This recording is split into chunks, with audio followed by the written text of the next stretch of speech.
उत्तर प्रदेश में साल 2027 में होने वाले विधानसभा चुनाव से पहले बसपा सुप्रीमो मायावती की महारैली से एक बात तो तय है कि मायावती का दबदबा अभी भी बरकरार है। लाखों की संख्या में उनके समर्थक इकट्ठा हुए। इस दौरान मायावती ने कई बड़े ऐलान भी किए और समाजवादी पार्टी पर निशाना भी साधा।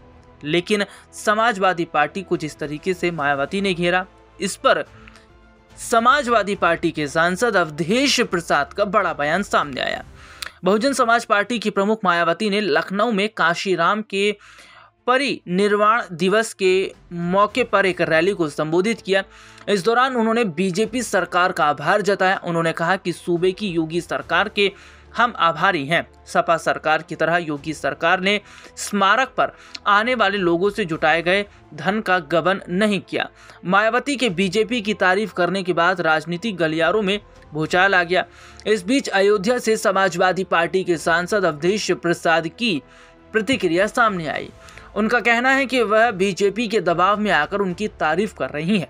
मायावती के द्वारा की गई बीजेपी सरकार की तारीफ पर प्रतिक्रिया व्यक्त करते हुए अवधेश प्रसाद ने कहा कि इस तरह का बयान बीजेपी के दबाव में दे रही हैं। वहीं उन्होंने आगे कहा कि मजबूरी में वह बीजेपी सरकार की तारीफ कर रही हैं। अवधेश प्रसाद का कहना है कि उनकी मजबूरी है तो किसी की मजबूरी हो जाए तो उस पर क्या कहा जाए। सांसद ने आगे कहा, प्रदेश की जनता और जिस जनता की उम्मीद बीएसपी से थी वह उम्मीद अब समाजवादी पार्टी से हो गई है।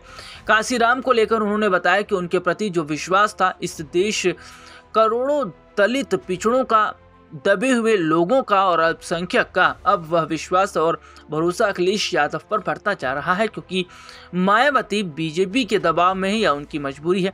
अवधेश प्रसाद ने काशीराम के जन्मदिवस पर हार्दिक बधाई दी और देश प्रदेश के दलितों को भरोसा दिलाते हुए कहा कि पीडीए की सरकार में जो सपना काशीराम का था, उस सपने को पूरा करने के काम अखिलेश यादव की सरकार बनने के बाद किया जाएगा। बता दें, मायावती द्वारा भारतीय जनता पार्टी की तारीफ करने के बाद सपा चीफ अखिलेश यादव ने भी प्रतिक्रिया दी है। उन्होंने कहा कि उनकी बीजेपी से अंदरूनी साठगांठ है। मायावती जुल्म करने वालों की ही आभारी हैं।